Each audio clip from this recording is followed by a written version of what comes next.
মহিমামণ্ডিত মইনাপৰীয়া নামঘৰত নতুন বৰ্ষ বহাগ বিহুৰ কালি প্ৰথম দিনটোত হাজাৰোধিক ভক্তই পুৱা 7 বজাৰ পৰাই সন্ধ্যালৈকে সৈতে ভিৰ কৰি তেখেতসকলে এই মইনাপৰীয়া অঞ্চলত পদধূলা দিয়াৰ লগে লগে মইনাপৰীয়া পৰম পিতাক শ্ৰীচৰণত তেখেতসকলে সেৱা জনাইছে।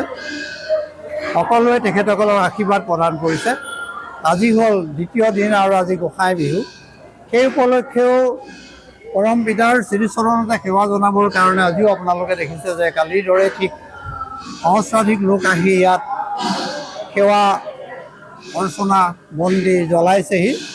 আমি আশা ৰাখোঁ তেখেতসকলৰ যি মনৰ কামনা, সেই মনৰ কামনা পৰম পিতাই পূৰণ কৰক আৰু আমাৰ নামঘৰৰ যিসকল ভক্ত গাঁৱৰ ৰাইজ তেখেতসকলক সেৱা শুশ্ৰূষা কৰিবৰ কাৰণে ব্যস্ত আছে।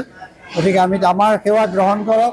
তেখেতসকলে পৰম পিতাক সেৱা জনাই তেখেতসকলৰ যি মনৰ কামনা, সেই মনৰ কামনা পূৰ্ণ হয়।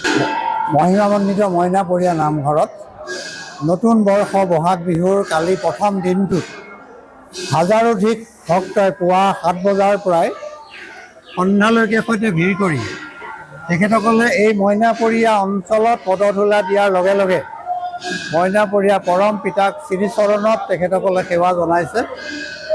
সকলোৱে তেখেতসকলৰ আশীৰ্বাদ প্ৰদান কৰিছে। আজি হ'ল দ্বিতীয় দিন আৰু আজি গোসাই বিহু। সেই উপলক্ষেও পৰম পিতাৰ শ্ৰীচৰণতে সেৱা জনাবৰ কাৰণে আজিও আপোনালোকে দেখিছে যে কালিৰ দৰে ঠিক সহস্ৰাধিক লোক আহি ইয়াত সেৱা অৰ্চনা বন্তি জ্বলাইছেহি।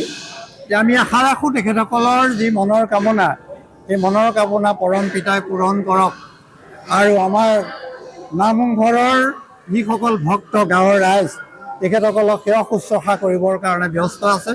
গতিকে আমি আমাৰ সেৱা গ্ৰহণ কৰক। তেখেতসকলে পৰম পিতাক সেৱা জনাই তেখেতসকলৰ যি মনৰ কামনা, সেই মনৰ কামনা পূৰ্ণ হয়।